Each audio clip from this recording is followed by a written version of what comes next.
Bonjour, bonsoir et bienvenue dans cette émission spéciale Big Boss, 5 ans d'existence, 5 ans que j'ai l'honneur de présenter cette émission avec vous, Paul. Mais le plaisir est partagé. Marie-Noël, bonjour à toutes et tous. Pour marquer le coup, cette fois-ci, un numéro un peu spécial avec non pas un Big Boss, mais 3 Big Boss sur le plateau. Avec vous, pour commencer, Sophie Eckermann, bienvenue. Merci. Vous êtes la directrice, la CEO de Sterop, une entreprise pharmaceutique basée à Anderlecht. Et puis il y a également Jean-Charles Welge de Cover qui est avec nous. Bonjour. Bonsoir. Alors vous dirigez une AssureTech, une société qui est spécialisée dans les technologies dans le domaine de l'assurance. On en reparlera dans un instant. Et enfin, troisième invité, Chris Verhellen, bonjour. Bonjour. Bienvenue sur le plateau de Big Boss. Vous êtes vous le patron de Extensa, une entreprise qui pilote, qui développe le site bien connu de Tour et Taxi dans le centre-ville. Et tous les trois, vous avez déjà participé à cette émission, vous étiez parmi nos invités. Il y a eu une 50aine de patrons qui sont passés par Big Boss. Je vous propose de regarder un petit patchwork qui donne une idée de tous ces visages. Et je vais vous demander de bien les regarder. Sophie Eckermann, est-ce qu'il y a quelque chose qui vous choque dans cette image ? Je ne vois qu'une femme par ligne, 2 parfois, mais donc... grande majorité masculine, évidemment. On est bien d'accord. C'est ce qui nous a frappé aussi quand on aligne les invités les uns après les autres. On se rend compte qu'il y a, on les a comptés, j'ai même oublié le chiffre, mais 5 ou 6. Il y a un peu plus de 10% de chefs d'entreprise qui sont venus dans cette émission. Est-ce que ça correspond finalement à la réalité du terrain, vous pensez ? Ça vous étonne pas ? Alors, il y a évidemment... Réalité du terrain, c'est quoi ? Parce que quand CEO. On dirige une entreprise, oui, au niveau CEO, c'est évident. Mais le CEO a une mission de représentation. Mais je pense que le terrain, là, il y a une vraie représentation féminine. En tout cas, je l'ai vu au sein de mon entreprise. Et je pense que... Est-ce que c'est culturel ? Est-ce que c'est une question de priorité ? Est-ce que c'est une question de disponibilité ? J'aimerais évidemment voir une parité. Mais après... c'est vraiment sur le terrain et dans le travail concret. Je pense que les choses se jouent. Vous êtes d'accord, messieurs ? Je suis assez d'accord. La parité, on devrait y arriver ? Oui, en fait, je crois que chez nous, dans la société, on voit qu'effectivement, on est à parité entre hommes-femmes, pas dans la direction. Et c'est pas bien, parce que finalement, c'est un manque de diversité. Et la diversité, ça devient de plus en plus important. Pas juste pour l'avoir, mais pour la richesse que ça peut apporter dans la prise de décision d'une vue qu'on peut avoir sur une problématique ou sur une solution. Surtout. D'ailleurs, il y a eu déjà une autre étude qui ont montré que lorsqu'on a des femmes dirigeantes, les entreprises sont plus performantes. Jean-Charles Welge, vous avez déjà vu passer ça ? Dans le monde de la tech, en fait, beaucoup de sociétés technologiques sont essentiellement créées par des hommes. Donc ça, c'est juste un fait. Maintenant, c'est très important d'avoir de la diversité dans la management team. Par exemple, dans le board, on a une femme. C'est parfois assez compliqué dans le monde digital de trouver assez de femmes. Donc ça, nous, on aimerait recruter beaucoup plus de femmes. C'est juste que dans les profils ingénieurs, c'est plus compliqué. Mais on a quand même un tiers de femmes chez Cover.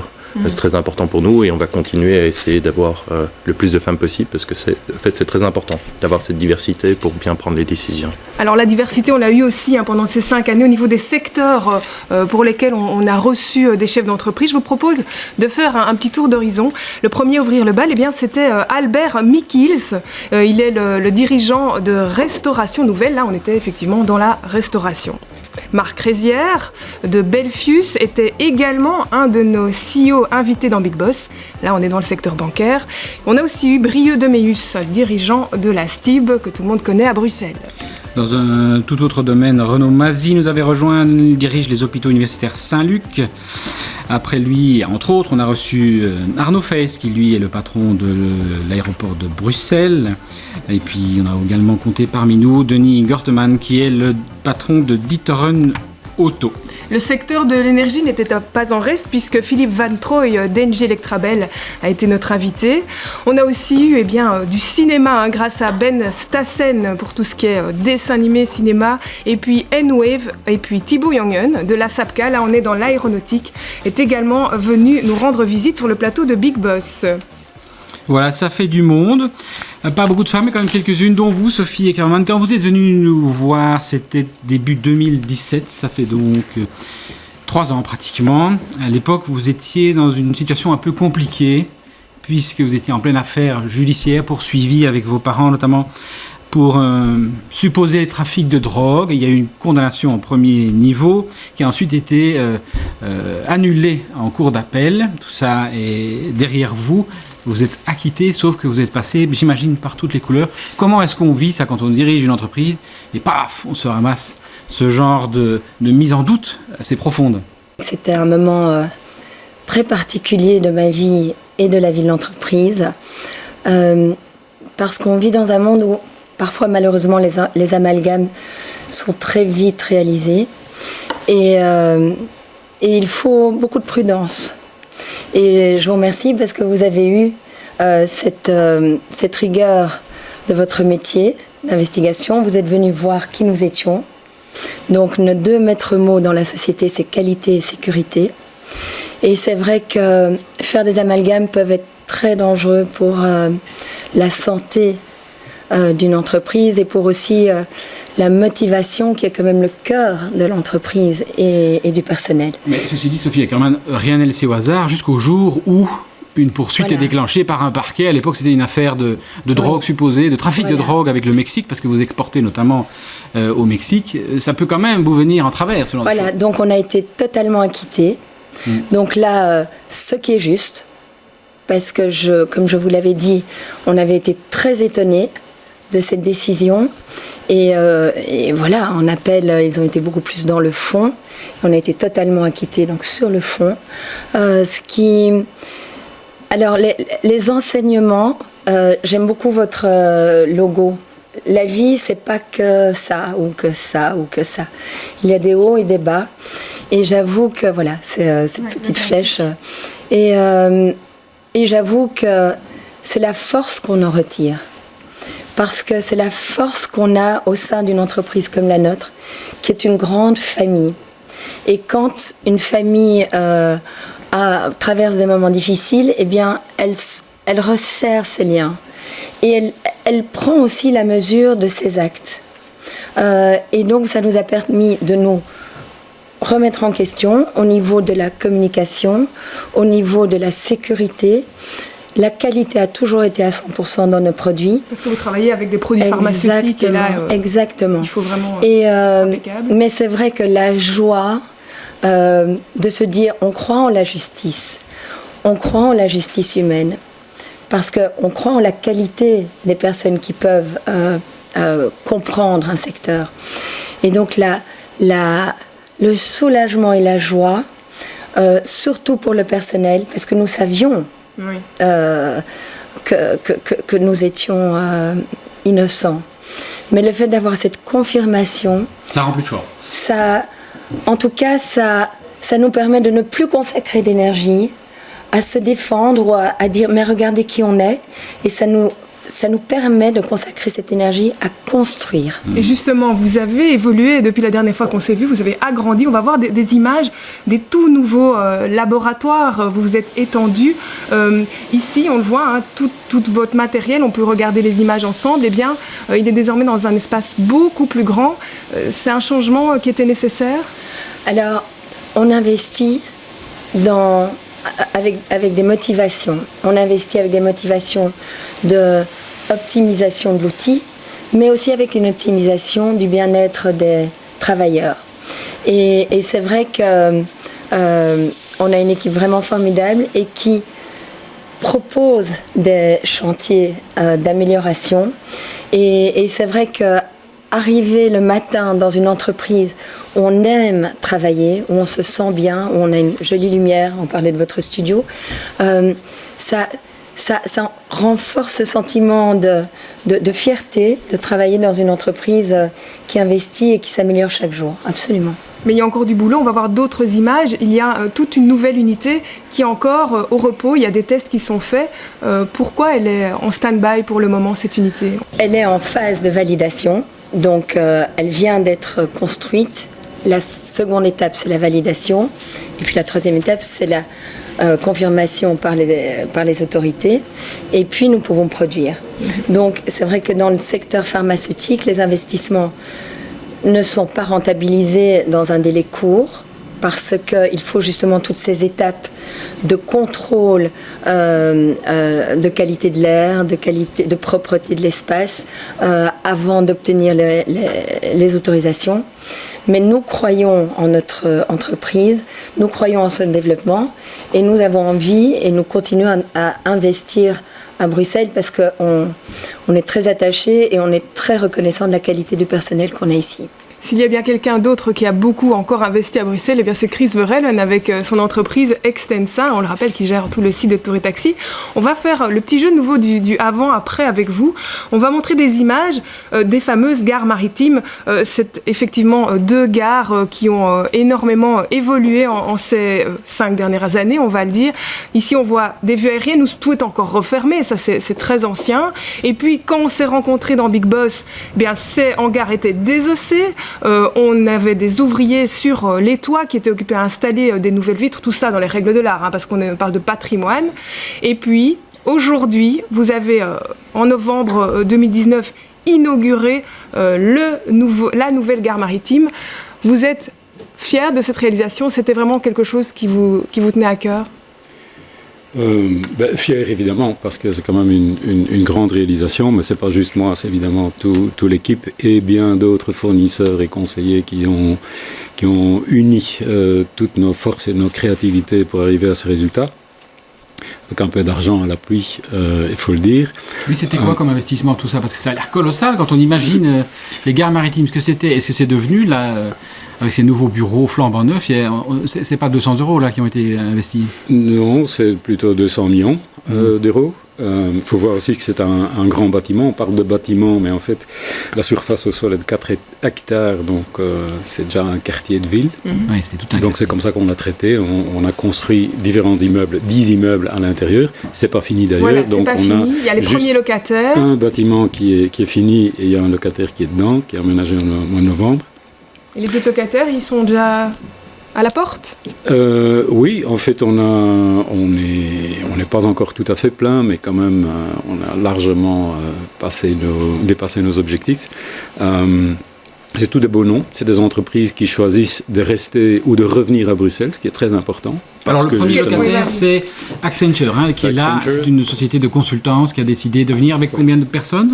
Ils sont 300 à peu près. 300 places d'un coup, oui. Voilà, mais en fait ils sont plus nombreux, mais les gens qui peuvent travailler là-dedans, c'est à peu près 300, et ils travaillent beaucoup chez le client aussi, c'est pour ça qu'ils sont plus nombreux.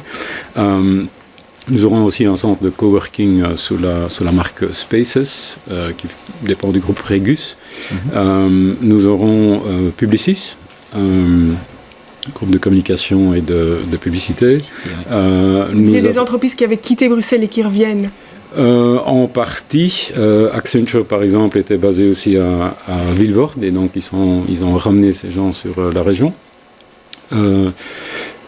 Par exemple, Bosch Siemens, qui est un autre locataire qui va emménager l'année prochaine, avait contemplé la possibilité de quitter la région et sont quand même revenus pour être dans la gare maritime. Il y a Colibra, ce qu'on appelle une unicorn, donc dans le une data. Qui a décollé complètement. Absolument, oui. Qui sera le prochain locataire qui va emménager. Donc c'est des secteurs très, très divers en fait, très variés. Absolument, mais quand même. C'est une volonté ou c'est un hasard?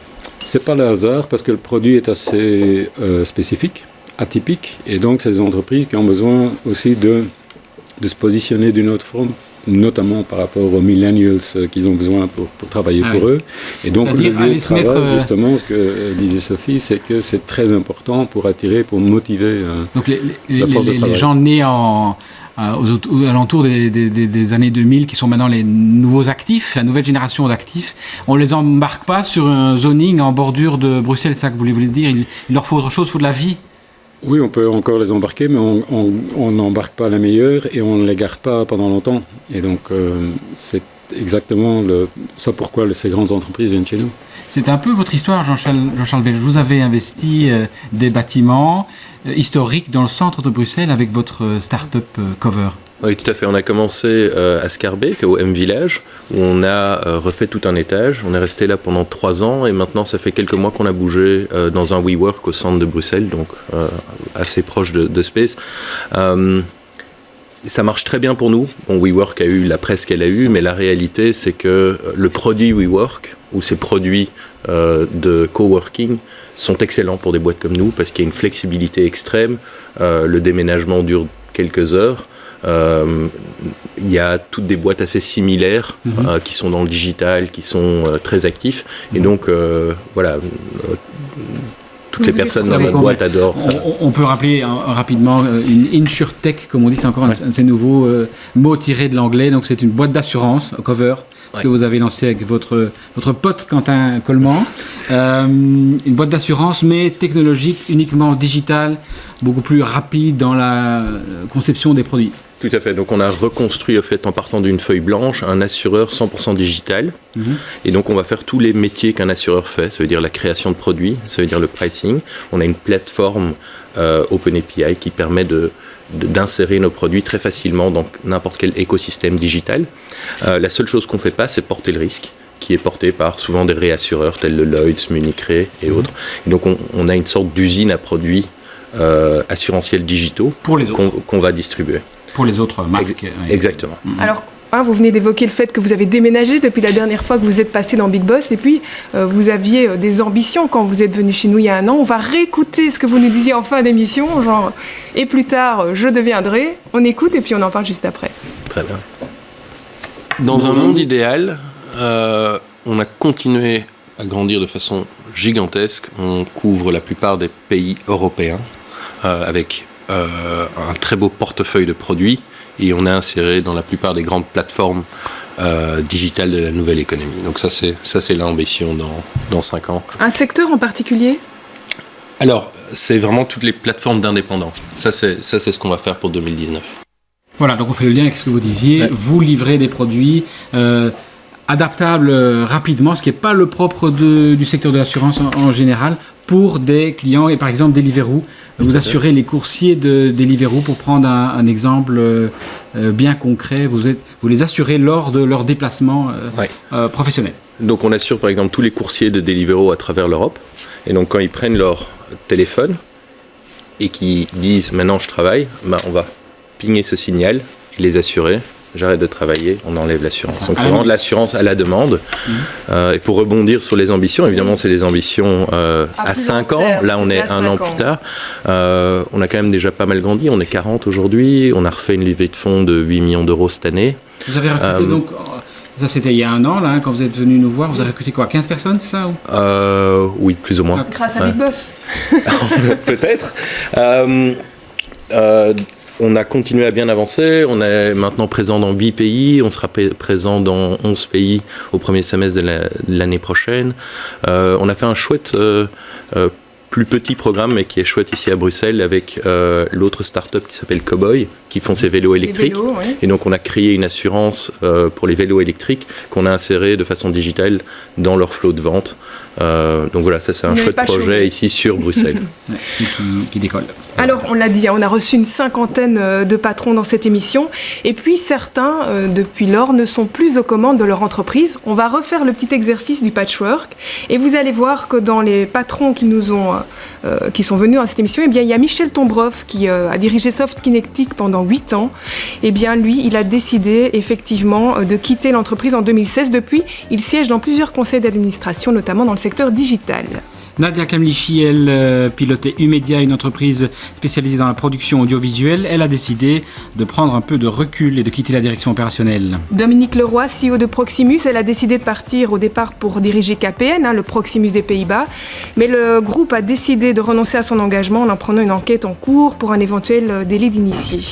Julien Coppens, lui, était le patron des Petits Riens et pendant 16 ans, il a décidé de prendre un peu de recul avant de se réorienter.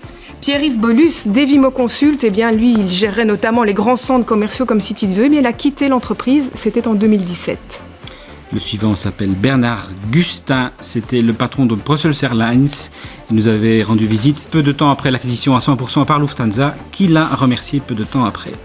Et puis Régis Gaspard, le big boss de Securitas en Belgique. Après 7 ans à la tête de l'entreprise de gardiennage basée à Evere, eh bien la maison s'est séparée de lui. Il dirige aujourd'hui une société de consultance.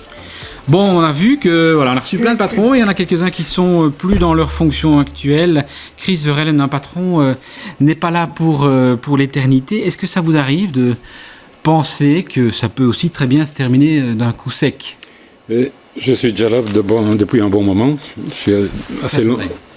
Combien d'années, rappelez-nous? 15 ans bientôt, dans ma fonction.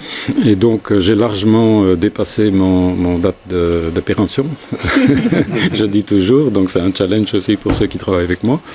Je crois que quand on aime ce qu'on fait, on pense jamais à s'arrêter. On pense jamais à ce qui pourrait venir après. Et quand on est convaincu de ce qu'on fait, est-ce qu'on a fait son devoir? On n'a jamais peur non plus de ce qui pourrait venir, de l'adversité ou du non-accord, parce qu'on est convaincu de ce qu'on fait. Et il faut être cohérent et être à fond. Voilà. Même si ça vous coûte à un moment donné votre poste. Voilà. Ouais. Non, oui, mais en même temps, on a parfois des comptes à rendre ici. Vous êtes dépendant du groupe. Ça vous arrive parfois d'avoir peur d'aller défendre vos idées? C'est quand même chaque fois un challenge, non? D'avoir peur, non, c'est un challenge parce qu'il faut convaincre que les idées, et dans ce qu'on fait, on fait beaucoup de choses qui sont atypiques, qui ne sont pas toujours en lien avec une réalité existante de marché ou quelque chose qui est connu, quoi, oui, qui est déjà testé. Et voilà, donc il faut mettre vraiment, il faut s'engager personnellement sur un résultat. Et puis au niveau de contrôle, le contrôle est là tous les jours. Ouais. On est bien conscient que dans un groupe coté en bourse, on travaille avec l'argent des autres. Oui, parce qu'il faut rappeler qu'Extensa, c'est une filiale d'Ackermans Van Aren, un membre du Belvint, l'indice phare de la bourse de Bruxelles. Sophie Eckermann, le départ de Dominique Leroy, on a vu que c'était un des patrons qui n'est plus en place, parmi ceux qu'on avait reçus. Ça vous inspire quoi de la voir maintenant ailleurs? D'abord, je voudrais lui témoigner toute mon amitié. Parce que c'est une femme que j'ai la chance de connaître, que j'admire beaucoup pour ses valeurs humaines et que j'admire beaucoup pour son courage et pour ce qu'elle a réalisé au sein de Proximus. Donc moi je suis très positive quant à Dominique parce que des femmes comme elle, on en aurait besoin de beaucoup plus sur le terrain économique belge, comme vous l'avez dit dans ce panel. Je trouve qu'elle a pris des responsabilités très importantes avec beaucoup de professionnalisme. Et dans l'actualité qui la concerne aujourd'hui, c'est pas à moi d'en parler. Pourquoi? Parce que, comme je vous l'ai dit avant, les amalgames sont tellement vite tirés et ils peuvent faire très très mal.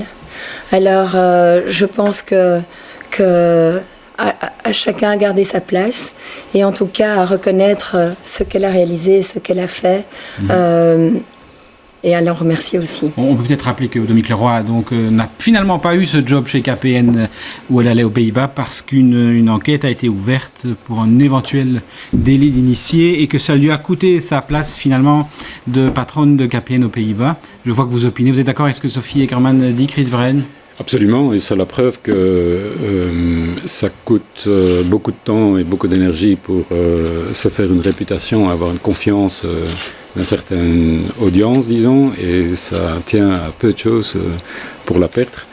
On n'est pas dans le secret des princes, on ne sait pas ce qui s'est passé réellement, donc on ne peut pas opiner là-dessus, mais c'est vrai qu'il faut peu de choses, et peut-être pas vrai, pour essayer de déstabiliser. Là, les grands groupes qui ont aussi leurs responsabilités vont dire on ne peut pas s'y frotter. Donc voilà, c'est le résultat. Jean-Charles Welge, comme Sophie Eckermann d'ailleurs, vous êtes propriétaire de votre entreprise, c'est votre bébé, mais est-ce que ça veut dire pour autant que vous êtes dans une situation confortable? La start-up, c'est jamais vraiment confortable, dans le sens où on passe par des hauts et des bas tout le temps, ça fait partie du jeu qu'on joue. On a en effet propriétaire, et on a la majorité avec Quentin, bien sûr, mais on a levé un peu d'argent, on a levé 15 millions d'euros, donc on a... Un peu d'argent, oui, c'est 15 millions quand même, pour toute jeune entreprise, c'est pas mal. Enfin, tout est très relatif, mais... et donc on a un conseil d'administration avec d'autres actionnaires qui nous aident énormément. Et donc il faut savoir jouer avec ça aussi, d'aller chercher les conseils nécessaires et puis d'exécuter un maximum le plus vite possible dans la boîte. Donc la pression, vous l'avez aussi, on peut le dire. La pression saine. Allez, on va parler d'un autre type de pression parce que dans Big Boss, on a aussi reçu beaucoup de chefs d'entreprise où l'histoire de l'entreprise, c'est une véritable histoire de famille.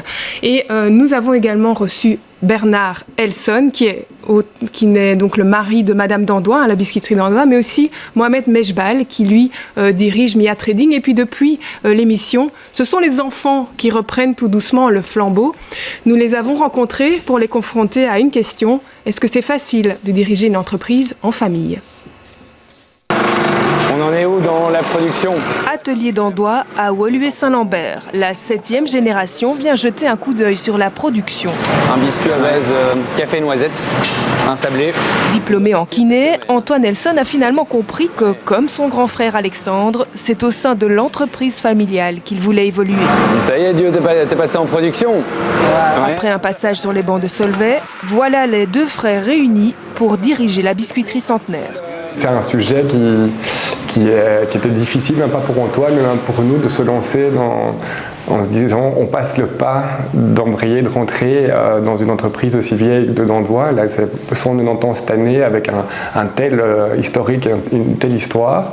Il y a aussi une pression là, de ce passage de flambeau quand même, qui est là. Si la vision est la même, on a déjà une compréhension entre nous tous qui est bien établi. J'ai l'impression que ça a un grand avantage de travailler. On a des valeurs communes, on a une base commune. Donc voilà, ici on est dans le nouveau dépôt. À l'opposé de la capitale, sur le site du marché matinal, un frère et une sœur reprennent eux aussi le flambeau de l'entreprise familiale. Je ne dérange pas ? Non. Ilem Mejbal est la directrice générale de Mia Trading, un grossiste alimentaire spécialisé en produits ethniques fondé par le papa il y a bientôt 35 ans. Parce que lui, il n'a pas la taille standard. Tu vois la taille que nous on a ? Il n'a pas ça ? C'est même pas une taille chinoise, t'imagines ? L'engagement de son frère, fraîchement diplômé en commerce international, est une évidence. Au début, c'est difficile de travailler en famille. Surtout quand on vit aussi sous le même toit, ce qui a été mon cas. Donc c'était vraiment du H24, 7 sur 7, donc c'était très difficile. Et je pense qu'à plusieurs reprises, je voulais tout lâcher et aller vers totalement autre chose, mais il ne faut pas, parce que je pense que nos parents se sont battus pour construire ce qu'ils ont construit, leur entreprise, et ils attendent ça de nous, qu'on reprenne et qu'on agrandisse, qu'on fasse grandir leur bébé finalement. Et donc il ne faut pas lâcher. On n'oublie pas qu'on a une responsabilité envers des personnes. Ici, on est plus de 20 personnes dans l'entreprise. On doit nourrir ces gens, les payer, salariés. Si vous travaillez mal, si un conflit en interne peut détruire votre société, vous mettez 20 personnes à la porte. C'est une grosse responsabilité. Et je pense que la philosophie de papa, ça a toujours été... Il y a eu un côté très social, toujours très social dans sa pensée.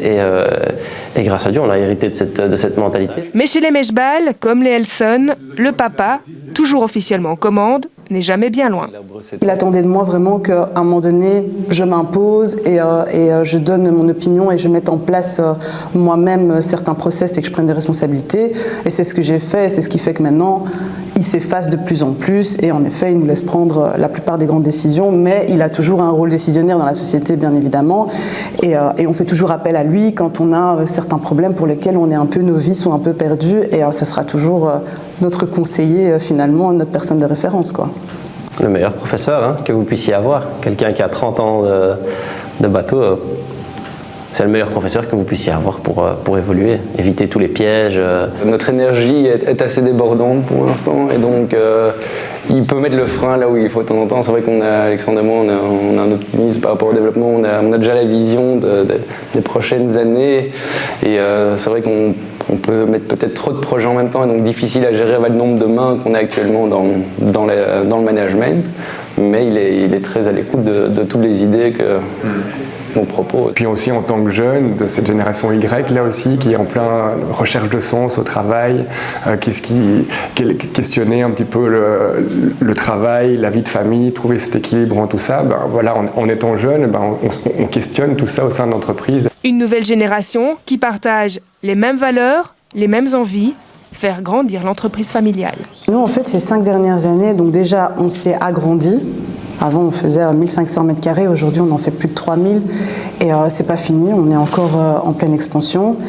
On a structuré cette société qui était vraiment une société purement familiale et qui travaillait à l'ancienne, je dirais, encore sur des bons, etc. Il y a encore un an, on ne savait pas ce qu'on produisait réellement à l'atelier. On ne savait pas ce qui va dans une boutique, ce qui en sortait réellement. On manquait cruellement de données qui n'étaient pas primordiales pour pouvoir gérer l'entreprise jusqu'à la taille qu'elle avait il y a 5 ans et qu'il devient de plus en plus aujourd'hui pour pouvoir faire face à la demande. Toute la traçabilité du produit, maintenant, elle est maîtrisée. Donc, depuis les matières premières qui rentrent jusqu'à la sortie de nos produits, on sait tracer notre produit, ce qui n'était pas le cas il y a 3 ans. Voilà, 2 histoires de famille, 2 histoires d'entreprise. D'abord, on doit dire une chose, là vous ne l'avez pas vu derrière votre écran, mais ici vous étiez tous les 3 complètement absorbés par cette histoire. C'est marrant parce que j'imagine que ça vous parle en tant que dirigeant, Sophie Eckermann peut-être en particulier, puisqu'on parle ici de transmission d'entreprise familiale. C'est ce que vous connaissez vous aussi, hein, c'est votre grand-père, c'est ça, qui a créé l'entreprise Therop pharmaceutique que vous dirigez aujourd'hui. Est-ce que recevoir l'entreprise, c'est à la fois un honneur, mais c'est aussi méga pression, quoi. Il faut assurer derrière, j'imagine. Oui, bien sûr. D'abord, ce que je veux dire, c'est que ce qui est palpable quand on voit ça, c'est que de l'amour. Parce que transmettre, on l'a entendu plusieurs fois, le terme de valeur, mais c'est fait avec tellement d'amour et de respect que ça me touche d'autant plus que j'ai perdu mon père il y a 2 ans. Ça fait 25 ans que j'ai commencé, donc j'ai eu comme eux la chance d'avoir un père, mentor, patron, guide et mentor aussi.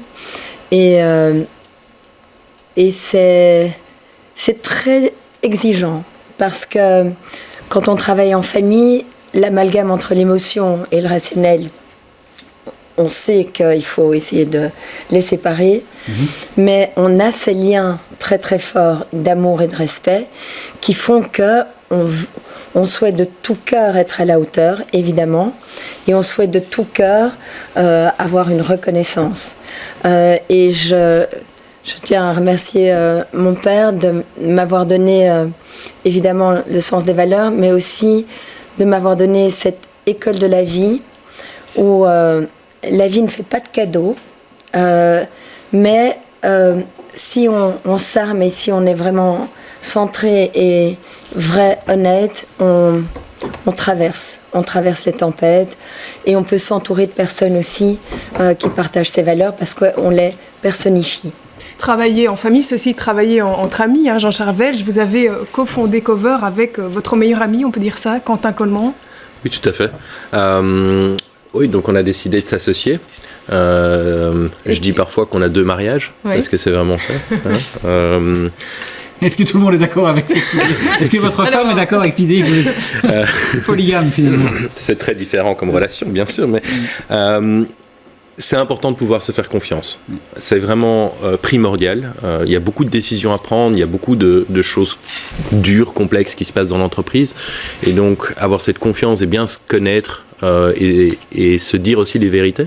Parce qu'il faut chacun se remettre sur le droit chemin. Mais est-ce que parfois on ne fait pas un peu attention, trop attention à ne pas dire la vérité? Parce que c'est justement le papa, le frère, on a vu... Je crois que c'est l'inverse. Vous pensez que c'est l'inverse? Parce qu'il n'y a pas de politique alors. Oui, pourquoi? Pourquoi, Sophie, aussi, vous réagissez Parce que c'est une relation humaine est dans l'honnêteté, la transparence, la confiance. Sinon, c'est une relation d'intérêt. Et ce que dit Jean-Charles, c'est vraiment ça. Une relation qui se construit, elle est basée sur la totale confiance et l'honnêteté. Et l'honnêteté, c'est de ne pas dire ce que l'autre a envie d'entendre. C'est dire ce qu'on pense.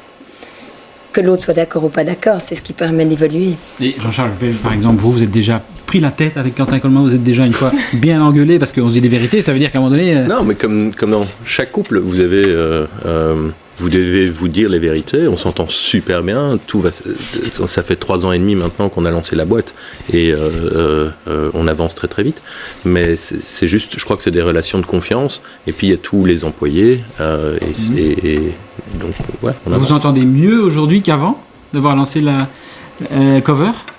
C'est différent comme relation, parce que maintenant on travaille vraiment ensemble, on est dans les tranchées tous les jours ensemble, donc c'est différent que le copain du NIF qu'on était avant, mais oui, c'est des relations qui évoluent. Chris Verheulen, vous ne travaillez pas en famille, soyons clairs, mais d'abord, est-ce que c'est une idée qui vous plairait? Est-ce que c'est même une idée qui est déjà... Oui, je ne travaille pas en famille, mais je travaille en fait pour une famille, pour une structure qui est quand même familiale, qui reste familiale, et donc c'est pas pour rien que ça s'appelle Ackermans et Van Euren, donc c'est 2 noms de famille. Qui est la holding qui donc possède Extensa et qui est une histoire de famille. Non, mais en fait qui est une société commune qui a été créée en 1876 dans le dragage. Et donc c'est une histoire de famille de plusieurs générations qui a été structurée pour gérer justement encore cet élément familial. Et donc, je suis moins confronté, je dirais, au jour le jour avec les aspects de famille, mais quand même, ce que j'ai entendu aussi dans les reportages et ici à table, c'est que c'est très important de surveiller les valeurs de la société, de transmettre la connaissance et surtout de la sagesse. Et toujours dans les valeurs, ne pas mettre l'argent en première place. Ça peut être... c'est pas un peu un discours facile de dire ça? Alors je vous provoque évidemment un petit peu, mais l'argent dans une société cotée en bourse, c'est pas exactement un détail. On pense qu'à ça. C'est ce que les gens pensent. On pense qu'à l'argent. Alors si on devrait penser qu'à l'argent, on n'irait nulle part. Parce que finalement, on doit créer d'abord, on doit avoir un succès, et puis l'argent, c'est un paramètre de mesurage de ce succès. Donc si on ne fait pas bien, on ne va pas gagner de l'argent. Et donc si on commence à rêver de l'argent, et c'est pour ça aussi qu'une société avec un axe familial, plutôt une vision à long terme, où la pérennité de la société est beaucoup plus importante que le gain à court terme. Et donc ça relativise aussi un peu tous nos rêves et tout notre drive pour gagner le plus à court terme, parce que c'est pas l'intérêt à long terme de la société et de la famille derrière. Et cette génération Y auquel les fils d'Andois font allusion, ça vous parle, ce côté, ces jeunes qui amènent un renouveau dans l'entreprise? Est-ce que ça fait écho à des choses chez vous? Donc nous, on a beaucoup de personnes en dessous de 30 ans. Je crois que la moyenne d'âge est juste en dessous de 30 ans chez Cover. C'est une génération qui a une grande envie de travailler, mais ils doivent trouver un projet dans lequel ils croient. Donner du sens, c'est un mot qu'on ça donne du sens. Et donc, chez Cover, le fait que on essaye de construire quelque chose, faire quelque chose qui n'a jamais été fait, attaquer ça d'un angle digital, je crois qu'on arrive à donner du sens, mais c'est essentiel pour essayer d'avoir les meilleurs talents et de garder les gens à long terme, c'est le respect des valeurs et avoir des projets. Chris Verheulen, là, cette fois, n'est pas trop d'accord. Une petite nuance, je trouve qu'il n'y a pas tellement de nouveau. Ce serait dire qu'aujourd'hui, on a besoin d'avoir un sens pour travailler et avant pas. Non, on l'a toujours eu besoin. Aujourd'hui, les jeunes l'exigent. Exactement. L'exigent, et c'est ça qui est différent. On a toujours eu besoin de ça, et en tant qu'entreprise, de devoir donner du sens au travail. Un travail qui n'a pas de sens, c'est pas un travail qu'il faut organiser, qu'il faut vouloir dans son entreprise. Sophie, ça vous parle? Totalement. Parce que surtout dans le domaine de la santé, surtout dans la catégorie de produits que Sterop vend, donc ce sont des ampoules injectables, des molécules essentielles. L'équipe de développement qu'on a, l'équipe au labo, l'équipe de production, ils ont tous conscience de l'importance de la santé du patient. Et le fait d'avoir cette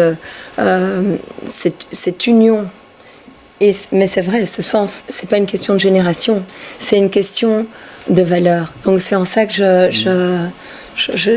j'entends ce que Chris dit, parce que je pense que dans la tech, c'est vrai, parce qu'on ne mettrait pas quelqu'un, un baby boomer, il sera paumé, mais je veux dire, dans les métiers de la santé qui existent depuis longtemps et où la sagesse de quelqu'un de plus expérimenté, mais aussi la créativité d'une génération Y, ont vraiment du sens de se parler à partir du moment où il y a cette mission commune. Et chez nous, sauver des vies, c'est vraiment ce qui les motive tous. Allez, on va poursuivre cette émission. On arrive tout doucement à un chapitre de conclusion. On va parler du futur. Quels sont les secteurs les plus prometteurs à Bruxelles? C'est la question qu'on s'est posée et qu'on a posée à Pierre Herman, qui est le directeur général de Finance Brussels, la société régionale d'investissement.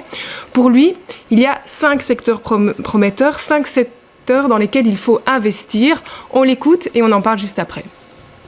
Ces 5 silos, c'est quoi? C'est l'idée de dire que d'abord, on pense qu'on doit investir dans tout ce qui est le urban well-being, c'est-à-dire le bien-être en ville. Donc là, c'est vraiment surfer sur cette tendance de Bruxelles est une ville, est un terrain vraiment urbain, et donc on pense à la mobilité, smart mobilité, la construction, smart building. Donc construction, ça va être à la fois la bonne isolation, les panneaux photovoltaïques, etc. L'innovation là-dedans, mais aussi le fait de dire, tiens, je veux me faire livrer quand je ne suis pas au bureau. Deuxième silo d'investissement, on va avoir notamment ce qui concerne la démocratie 2.0. C'est un enjeu aujourd'hui, c'est tout ce qui est legal tech, gov tech, Civic Tech. Et par exemple, Tax on Web, eh bien, c'est une GovTech, ça aide à collecter l'impôt, à faire votre déclaration. Ça, c'est intéressant. Troisième silo, c'est mieux produire pour bien manger. Et là, on est vraiment en avant par rapport à pas mal d'endroits. Pensez à Big, les champignons de Bruxelles, Permafungi, tous ces projets-là. Ensuite, on a FinTech et AssureTech, sur lequel on est plutôt challenger, mais on doit aussi positionner Bruxelles. On ne sera peut-être pas les premiers, mais on peut vraiment être très fort. Et puis le dernier, c'est Creative Industry, Media and Entertainment. Bruxelles est une ville touristique, on doit continuer à se positionner là-dedans, et on peut vraiment faire en sorte qu'en étant capitale de l'Union européenne, on peut se positionner. Et là aussi, on a l'industrie créative. Voilà l'avis de Pierre Herman. Jean-Charles Welge, vous avez entendu, on a cité les InsurTech et les FinTech comme un des piliers, un des grands domaines de demain. Vous n'allez pas me dire que vous n'êtes pas d'accord, évidemment. Oui. Mais moi, j'ai envie de vous demander qu'est-ce qu'il faut faire pour que ça devienne le cas? Parce que pas mal de villes en Europe ont développé des vrais écosystèmes, c'est un mot un peu à la mode, mais c'est ça, pour favoriser le développement des FinTech. À Bruxelles, on est peut-être moins loin. Qu'est-ce qui manque? Donc, bien sûr, je suis convaincu que dans la FinTech et dans la SurTech, il y a énormément de choses à faire. Pour Bruxelles, je crois qu'on a une chance, si on prend ça sur 5 ans, d'aller gentiment rivaliser des places comme Paris, comme Londres et Berlin, si on veut.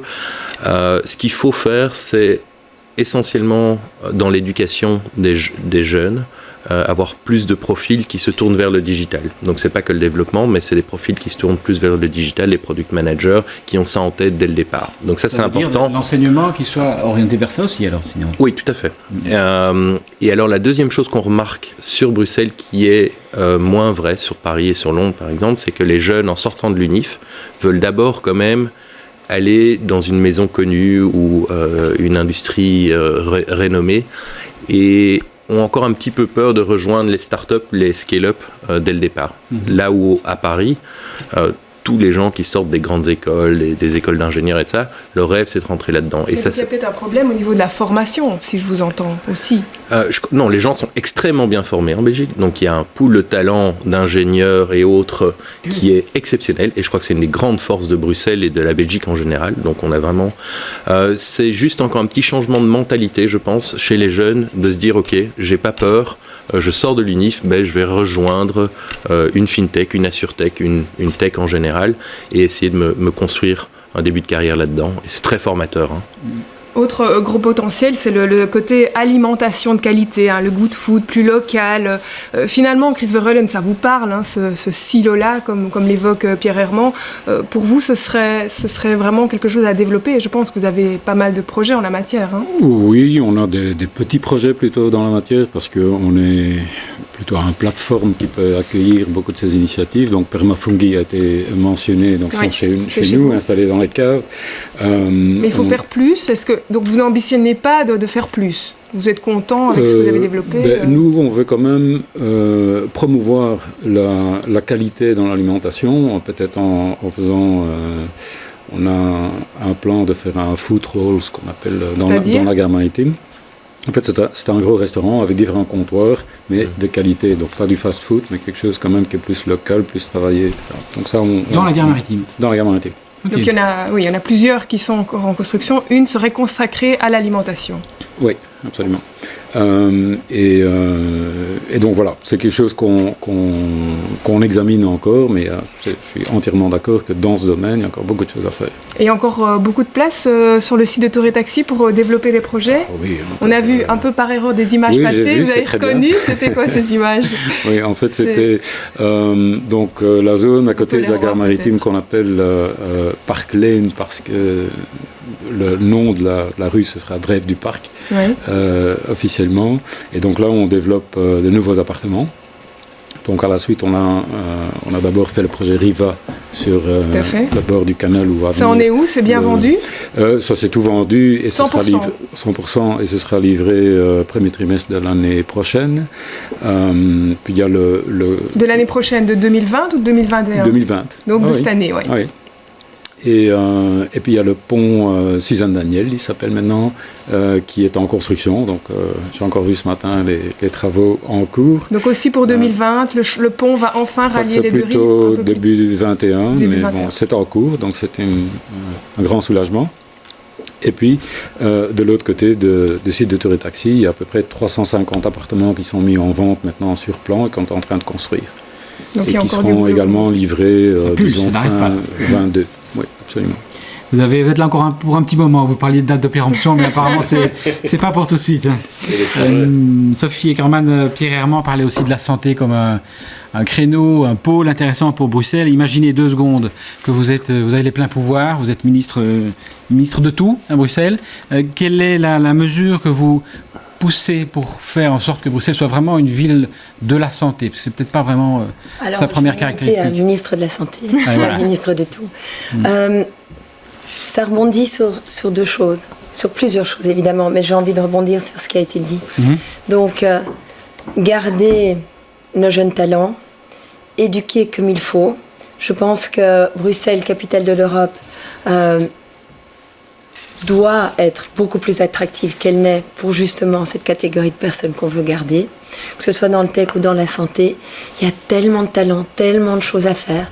On a la chance de vivre dans une ville très dynamique, avec une diversité culturelle, personnellement je trouve qui se passe bien et qui fait la richesse de la ville aussi. Un hub européen, enfin Jean-Charles n'arrête pas de voyager, il prend le train partout, mais le fait de vivre à Bruxelles, on est à côté de Paris, de Londres, d'Amsterdam, c'est une chance inouïe qu'on a. Des loyers qui sont encore abordables pour avoir une vie magnifique comme ce que tu es en train de faire, dans des quartiers formidables, donc pour les jeunes aussi, avec des salaires de jeunes carrières, il y a une vraie participation à la ville. Donc effectivement au niveau de la santé, ce serait encourager des initiatives d'entrepreneurs, trouver des hubs qui puissent avoir des liens évidents avec l'académie, parce qu'on ne se rend même pas compte, mais au niveau des universités, dans le domaine de la santé, il y a des talents mais absolument extraordinaires. Et en faire davantage d'entreprises, c'est ça? Mais d'en faire des entreprises et donc de créer des liens. Il faut des dialogues entre ministre de la Santé que je serai, les entreprises, des vrais dialogues. Je crois qu'il y a tellement de talents inconnus et ce n'est que par les dialogues qu'on peut créer des synergies qui feront que ça explosera comme ça doit exploser. Ce sont des beaux vœux, en tout cas pour 2020 et bien au-delà, évidemment. C'est déjà la fin de cette émission spéciale. C'était passionnant de vous écouter, de revenir aussi un peu sur votre parcours. Je voulais aussi remercier toute l'équipe qui m'aide à préparer cette émission depuis plus de 5 ans. Un merci tout spécial aussi aux infographistes Gilles et Ludovic, et puis un caméraman qui est aussi derrière la caméra ce soir et qui m'a suivi dans de nombreuses aventures, des bureaux que vous nous avez ouverts également. C'est Frédéric Dehainaut, bien sûr. Merci à vous Marie-Noëlle, merci à tous nos invités et à vous 3 en particulier d'être venus et de nous avoir ouvert vos portes.